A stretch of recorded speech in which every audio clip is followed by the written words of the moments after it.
Kutangirira abuzimazima iyo yabasa kuturindira mpaka muri yaga magingo kurebuka ngo wafuna doze yo kumanya yeri ijoba ngaburizo Sky Express ntugambira ngo tukumanyisa tukushobora ochenga niwe obumanyi niwe nyensya ninga no bwata hedo chekezo kurataho wasa kushobora ndijo ninakwegisha ndijo akabasa kuchenga ekintu kutambura mbwenu ngabitosha ize dio mwishikatwa karahanga gambiri ne wenyini omwana wabakama ninyo kuba ninkutwara mu bintu ebi Pakistan yabakari bakaruka Pakistan kayengo kwata iguru na hansi results bayenu baziba system baji infiltratinga kandi Russia yene shashero muntomi Putin aina atera kudi na shashera mahanga abazungu na America gitiremu agabra na America gitiremu haba economy yayo kura kukiza mahanga gandi gona gabengagizarawa kandi Israel Netanyahu acha yanjire obukwakurizo bw'aba Hamas kubasa kuhendera rutaroru yahereze nshongaze kandi hataracongera kusima makanda aba Hezbollah na watu bayo kwatara mukubi bayeni binaza Israel mu matemba ko mu matemba naye bagira kubi agona gandi gonera izoba mu Sky Express ndi izedi omushikatwa omwana wabakama. Delayed by over 9 hours, that prompted the Election Commission to warn.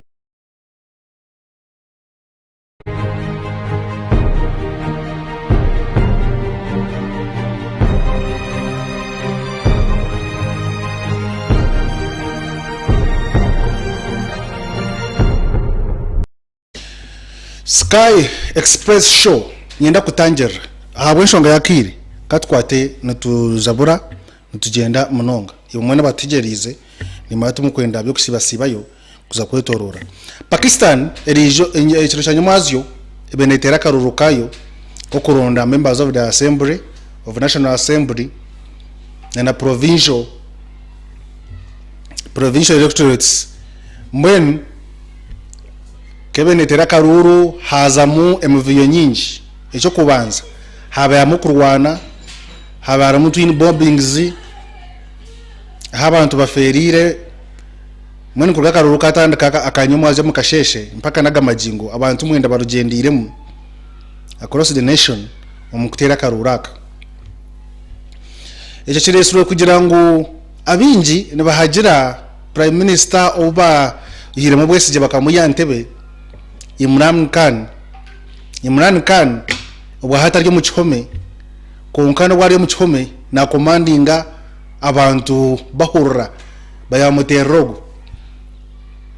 ngomena kugambe nti kubarebere ngo Imran Khan akina influence yade ariyo na ari mu kihome akomera weta kwikirizwa kwesimba ninga shikutwara ubukorembeze obutegeki bakwata pateye ninge kibina cyo byo butegeki babiyaho ebendera mwene bagira ngo iki kibina kurganira ijo cha PTI turabasa kukikiriza mwena kumanya ngo wena ni nenda kuba member of the assembly member of the National Assembly aza kwesimba ticket ya PTI isn't independent ako kibina iki turakikiza ito nkomu kibina cyo butegeki banyuma Supreme Court kushara mwe kagira ngo bagiye hebendera ekibina babanza bakidisqualifying abo mishango abe na kibembera Imran Khan kuija kukomwa abo mishango yo kuguza ibintu bya state ninga she ibintu byihanga na nemishango ya corruption nendije we no mucyara we bakabakoma ngakagama ntombero biro bakamushara mirundi ebiri bakanza bamushara myaka 10 kubahereza no mukazi we babashara myaka 10 na fresh mwen enshonga ni nyingi munonga nyamazi mukaruruka Pakistan ekiba kozere watakwata simu okatera mutahi wawe otkanu mwenu oriyo watero hapana bebe bitakora service zone ekyo kubanza babaniza kuyo internet kubahereza barangu no wakuyo internet amasimu no gumano otera no coordinatinga nyabara makaruruka batakiba nyabara makaruruka batakiba mwene kubarebe byaba bityo service zona internet service providers zona ba switching off mwenye mwazo batakwasa kutere simu ombwire bakaruru ngo yarabamu ngo kwa no fota aba bintu bibitegeje abandi baragayo bagira ngo pass irregularity reserves nizoreka kugira ngo akaruru baza kiba tokwasa kujya no hama simu gona tukabura coordination mwe nto kwenda agent wanje arukuriye mu province ndijo mu province ya Karachi mu province ya Punjab ndimo communicating nawe ecyuma sangu tarangambire ebyafa yoku tarangambira akaruru amahe kugakiba akwamahe gabegaragi minji munonga kemba mayango mu province nkeje ninga polling station age a polling station age arho abantu 10 bakutera karuru bende bali praying abantu amahechi nana mwene kugira ngo ngabasha kwingana n'abantu bateza karuru kutinisiriza kugira ngo tino kwasa kuletera fujo echa kabiri echereretirize abatuze byona bikabaho nenkora ibine ya election management system agango makuru ngaruche delayed by over 9 hours, that prompted the Election Commission to warn its officials to speed up the process. Meanwhile, both the Pakistan Muslim League Nawaz and the Pakistan Tehreek-e-Insaf have claimed victory even before the declaration of the official results. Meanwhile, Pakistan's poll body, it's announced that former Prime Minister Shehbaz Sharif has won the Lahore 123 seat. This, as unofficial results show PTI-backed candidate Chandana Gulzar winning Peshawar's National Assembly 30 seat. Now, the PTI remains confident of victory, with its party chief claiming to have a lead in over 150 seats in the National Assembly. Barrister Gohar Khan also expressed confidence that the PTI will form governments in the provinces of Punjab, Khyber Pakhtunkhwa.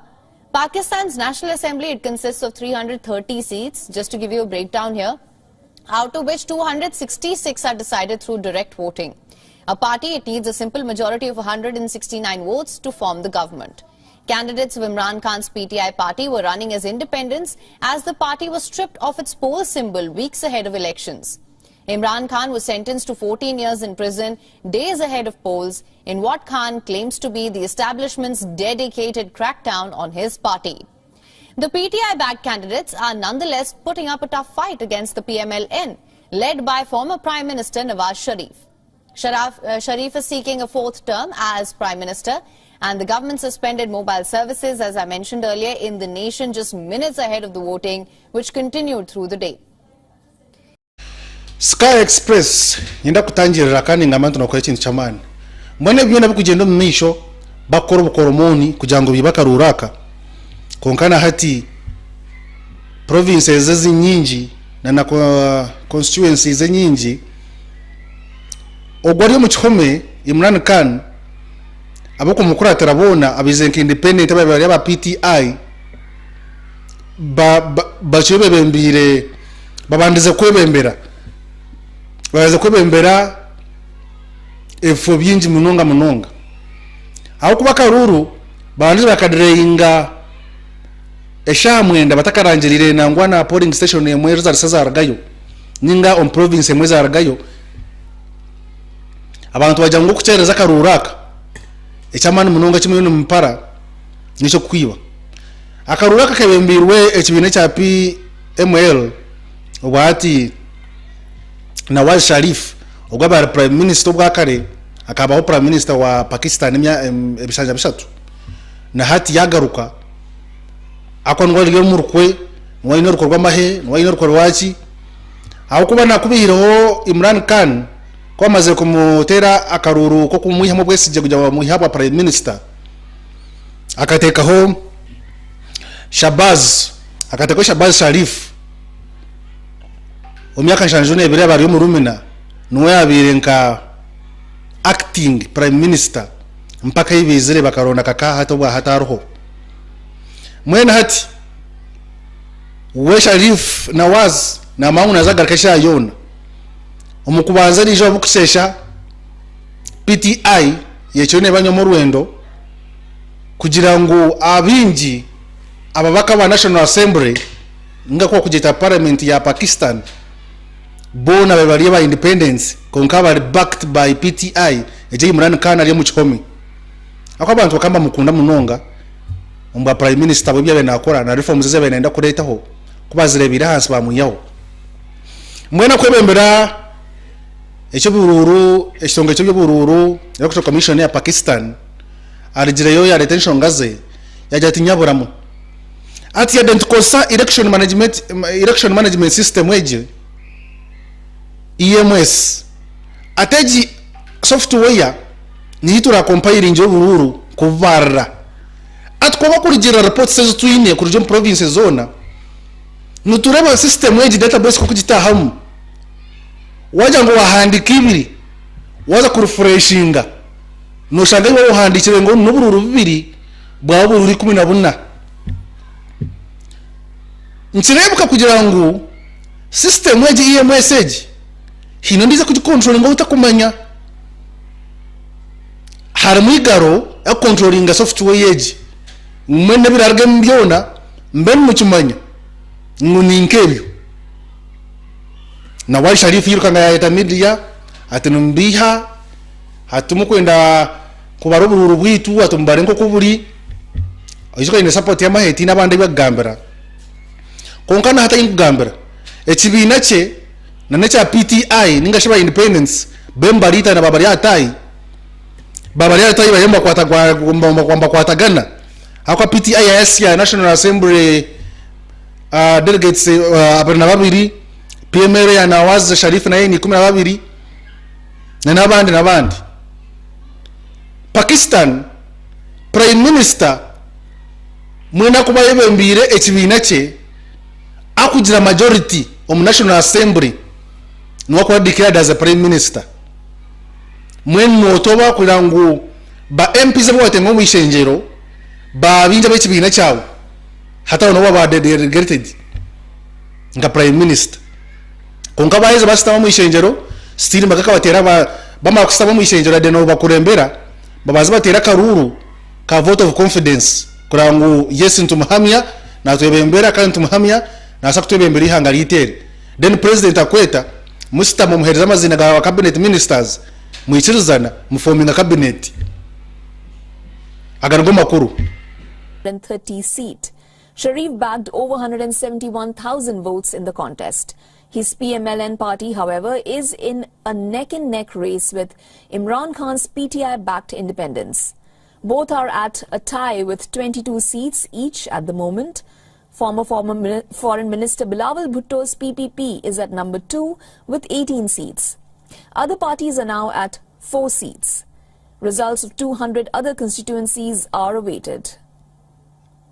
Now, Lahore is among the key constituencies to watch for in these elections. Former Prime Minister Imran Khan had also applied to contest from a seat in Lahore itself. Other key constituencies to look out for are Bunair, from where PTI leader Gohar Khan has won, Multan, from where PTI leader Meher Banu Qureshi is contesting. She is the daughter of the jailed former Foreign Minister Shah Mahmood Qureshi. D.I. Khan and Gundapur are months other bellwether seats to look out for.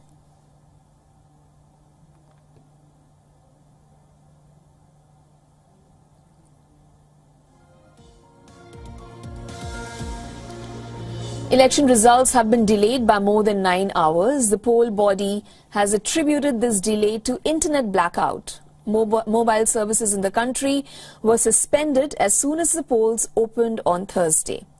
Now, the services have only been partially restored as of now. The Election Commission of Pakistan earlier claimed that the suspension would not affect the electoral process and that it was prepared for the same. Now, all these claims have fallen flat now. Meanwhile, all major political parties except PMLN have claimed that the delay in results will lead to rigging and tampering with the mandate. Videos of ballot stuffing and vandalism at some polling station are doing rounds on social media. Amidst of all of this chaos, PTI leader Zartaj Gul claims she was driven out, was fired from the RO office without giving the result. Sky Express nina kutangira iwe akwasa kuratira ebyo nebya Pakistan kokani nya by the end of today bako barangirire noha yatugire ntebe ya Pakistan then turebe kuba yatandikiriza kwerumba na Iran turebe ntegeka izo binemu kuba base kwagira US kujibakinga West Asia nayo tubase kubireba nabyo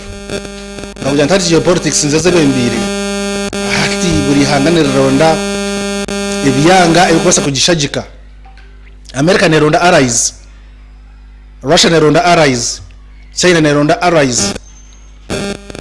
Hate zona noko kweta ahanta yayo kurango babasa kuba basingura kantu aka. Mbwen Israel yo ebirekari. Israel obwargireho ngagamba nti bakabaza barangira ceasefire ya 2 months ngo bamare myezi 2 batakurwanagana n'aba Hamas abahekero mu Gaza babanze baraze mu murro konka entire fraternity ya UN na UN Security Council bakaba bargireyo n'ebitongore bindi bya European Union nebindi bajya ngo Israel nyaburawe razo murro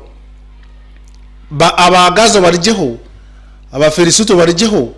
abayudaya mugaricho wanyu echi wabashomisaho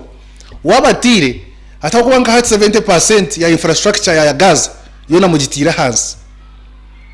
mubareke nyabura mwe kawasetinje conditions kugira ngo bashaba muberekera aho abonye mutakubereka mwe nka tuize tuberebe kata yayigita na Egypt baba mediators Qatar na Egypt birukanga bashita mu nshongezi kugira ngo babe abateseganye ngasi abo kwataganiza embaju ibiri kwiruka kuzoko kahurure cyaba ukijoko kahurure cyaba bona mukabeta bashitama ameza mukabagambira okubira agende mwene ni ntumuha mediators umortaro mpabaro mwaba bakutesa ngwate na tumogu agenda gambe kina gamba ni wantu mogu akwatu bakasa kurebana busobwa ntama ni beterra mwen aba Hamas bo bakimuka basetinga obukwakurizo bwabo ninga shiye ngenderwaho roro bajya ngutubereka tubikore umufezi zishatu eyo kubanza twazana nabakaza benda nabandi tubahanise ni mu banza mutuhereza yo abantu abo abari mu kategori ejo bajya nkande ya kabiri turonde mu gerete nje turonde kuna emirambwe yaba Israel abasurikare abutwisire tubahereze Netanyahu Benjamin Netanyahu no prime minister Israel yaba Hamas aba Hamas kwe bashabebi niko baje niko batensa Israel mutensa muta Israel ntucyo ntuberevisinga nitwakwija kubagamba icyo twasharamu China ni nkanywa mwene ndamu mukuru wihangaya nagamba nabantu nabona cyakunywa makacayi mwene nakanywa muto kamanya so Israel yagumana terenta matama kano gambira mu ntama amwita kuba straight forward wakagamba ngo tukicenda ninge unoenda ngeki ko yagamba ana nabatano abo yita kujya ngo unoenda 13 tukakimanya Israel yahuna mahunama ngito chikuru twarangira ceasefire ye myeze 2 aba Hamas nako kwahore ngo myeze 2 bayanga bajankata maze muije na Egypt maze muije to refreshing conditions zitu hatu wajangu twatawa hamana na batanu phase yo kubanza then abahamba ana batanu ba Israel bona tubarekura how Israel ehema amahega yo gonna umurgaza igagarure yo owabo mu Buyudayi Gaza egomera eriya phase route bonka tutkwenda yo iheriona eriya IDF ngishto achura ngumana kan phase yakashatu obo muri kore byona mushono mombe kama rwaro ntorano muri mugombeka mombe kama shomero gito ko mwasisire den tureye ngo muri serious den phase yakashatu ntwende mirambo y'amahegona ago muhisire amirambo yona ekiruho mu transporting mu girete nitondo kurunda na emirambo yona y'amahe etwisera n'abantu ababutosha abaroferiremo na Egypt yabo leta ameza Netanyahu atisha hati nyonka Israel ni ndeba ngu eri kwa kuruzo bwona bwa Gaza no kuturabya mamisho ni intensa tano mu Gaza uri kumanya nguniza kutera kandi nsinje hashinyo ni intensa tano ngumwana kwa kuruzo bwona bwa leta tinde kina akore kombe cyama rwaro nkwata sente za Israel turiya nturonda sente zindi then tuzikwata sente zo tuzitwara mu Gaza ngo twombe kama rwaro ganyi ni cyakafuwe Anthony Blinken kahulirebyo ogunwe US State Secretary yirukanga bari mu West Asia na tuwaringa nakana yebuza na consulting anshonga za Israel na Hamas ukuba kwasa kuzihenderamu yarabo muri Israel bashitama mu Tel Aviv bajangu mwene baganira Blinken ati itwenka America ndukishajika Israel kumaroro taroro konkate shaheje kutabo turumu tukabe tukishaba ngo measures zibatekaho at least zugondere ni oherezawe tubase kumediatinga orutaro bari wemerire then tumaroho ekita abantu eki atabo kuba eshaheze yinkugambira nahura hinemwe atera akwabushe bukishesheri ijoba omurafa kwe bayino batensa Blinken na tensana na akachiko ka Israel baragira kuza kubombinga Rafa hata yo batera Gaza kuro mambuka kwe batera mambuka baragira abantu bona baba Palestine kugira ngo basembuke ninga bafuruke baraje mu mambuka ga Gaza bazo mu Southern beniyo aza kweshereka akwa Southern twaregitera tokwenda kukayi wonu benda kutera Gaza abahekera bakushe abirire hina Israel babatere babirizeyo mwana bagama mwana mangutoro muhekera or civilian uri muntu wabutosha kwato oyo ofuruke osigaye cyawo cyona ojene mu Southern ozo mu displacement camp ozo mu camp wabenyu waza kweshereka kwera bagambe byo Rafa netawuni eriyo mu mashuma Israel mu kubanza urutaro iyabenegama ngo abantu bari bayenga bafurukira basagaza bahekera bonka ne habaringa abantu kwingana miliyoni mwene mutoro makumyana ishaheza be kubika mu mashuma ga Gaza Israel yarumba yatere ikizimbe ishabitaka abantu 11 manza baruferamo agango makuru. Even as the top American diplomat was sitting across the Israeli leaders, the IDF was bombing the Rafah town in the southern part of the Gaza Strip. The Israeli Prime Minister Netanyahu has ordered the Israeli troops to focus on the crowded city of Rafah, claiming that victory on Hamas is still many months away. Note that almost half of the Palestinian population in the Gaza Strip currently now has been forced into a very tiny space in Rafah near the border crossing with Egypt.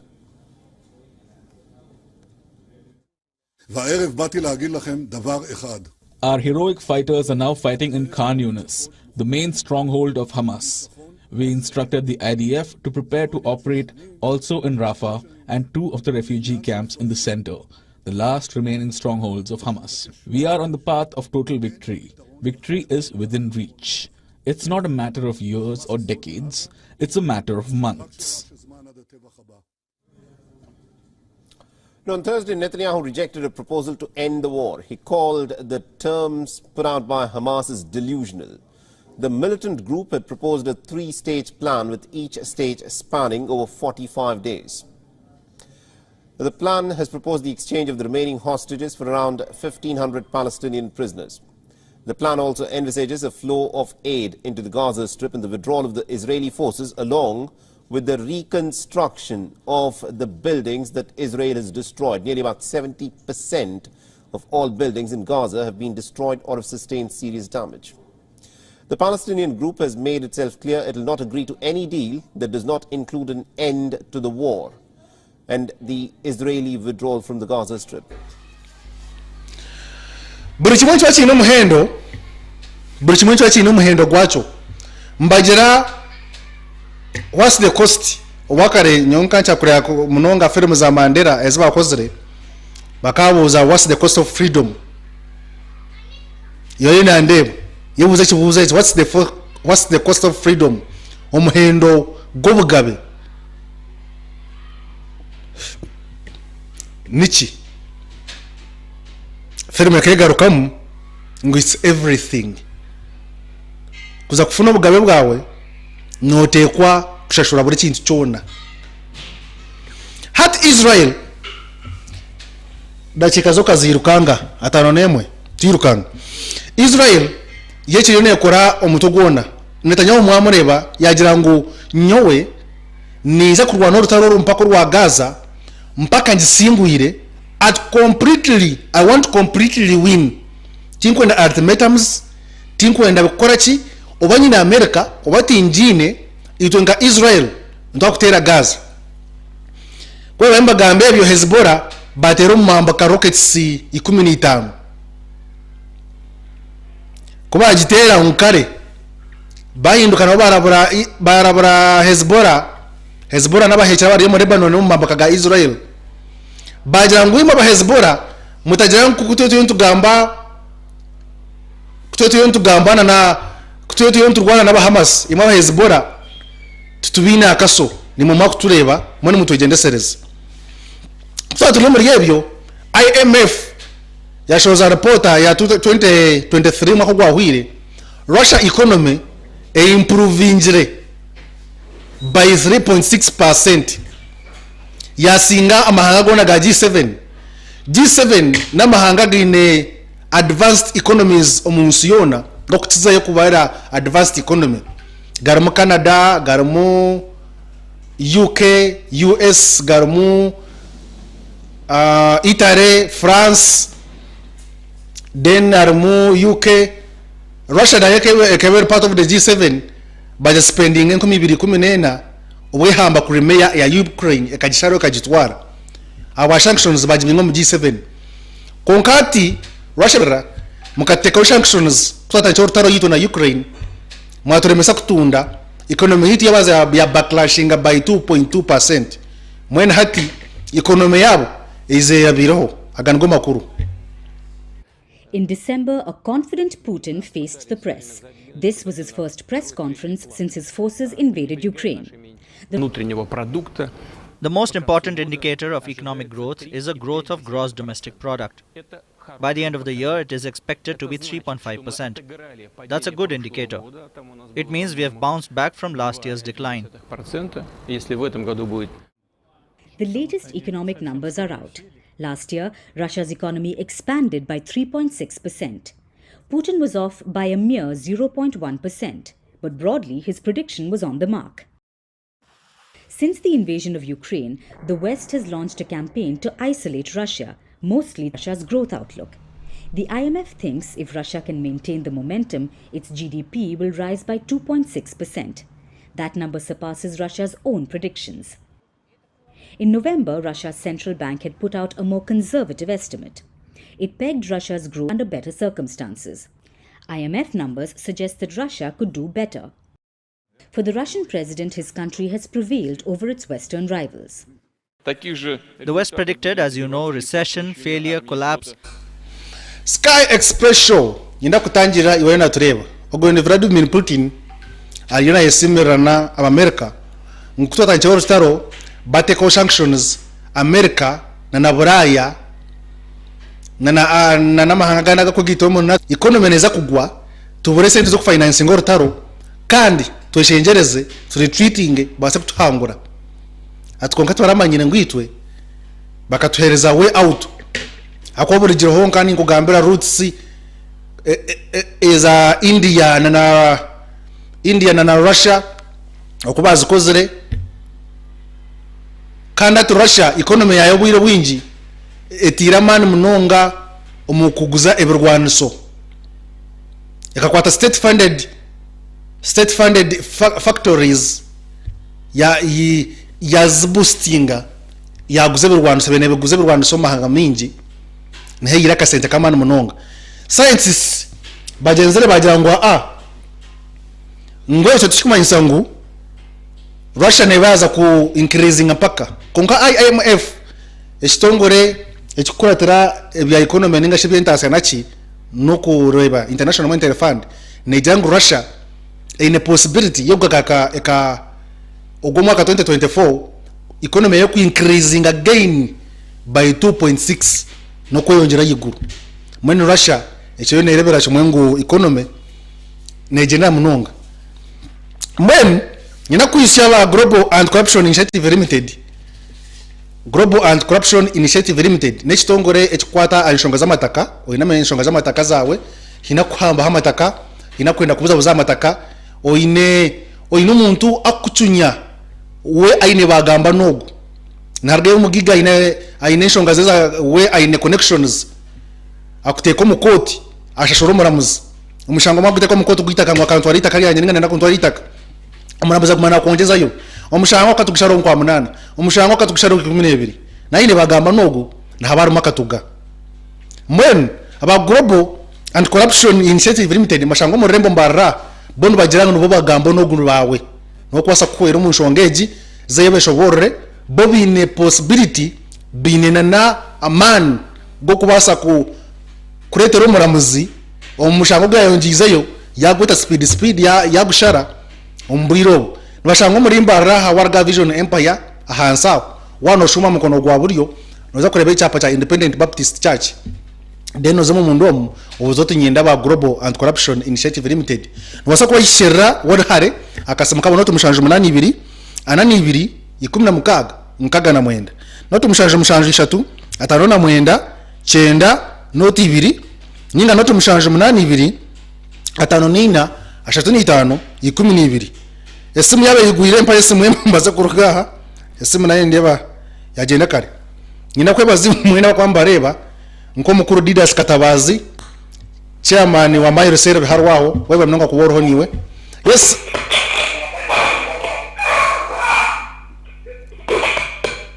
no nyitama tumushijaho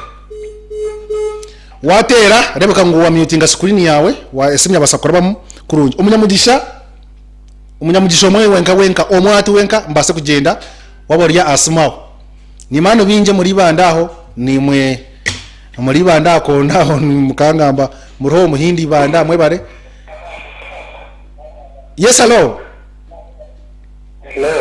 mwe niwe nagamba niwe rijo wenka deni mbase kurija nawe je bare sebo mbakweto watera kai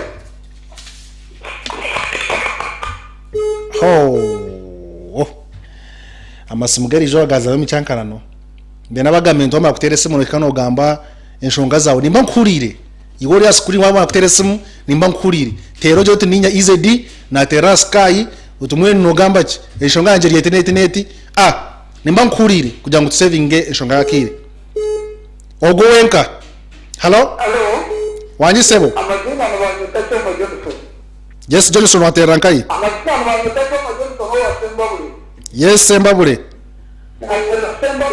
yes Seba Johnson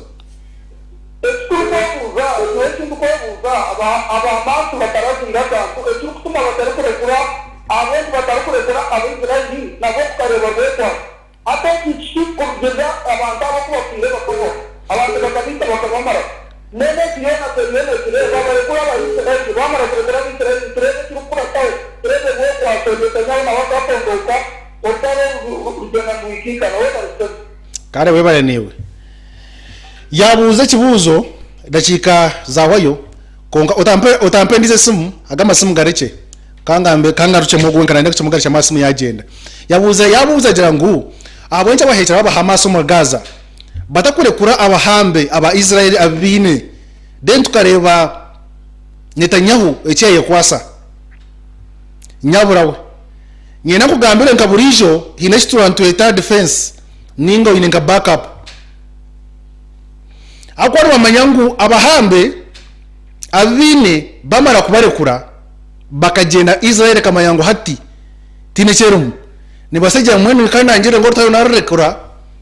esindike missiles ninye bukompara biwiping up Gaza umurundo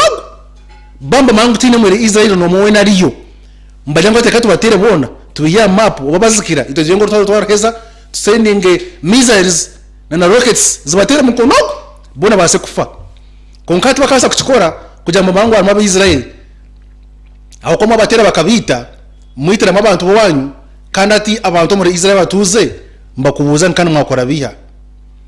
enshonga nyingi munonga izakoreza kurata hawo naho NATO na Russia naho ni NATO rene tekatecha na Russia konka wenshonga yakire de kandi jihano bantu mwe ize boy king ari hano ashitami atajeriza kubona bazana baterera muziki umurangi style muri kwese show aba Sky Express nyona timu yanje twenda babasa gukora erijoba mpaka ro kubanza nde izedi omushikatwa karange gambirine wanyini omwana bakama obusinji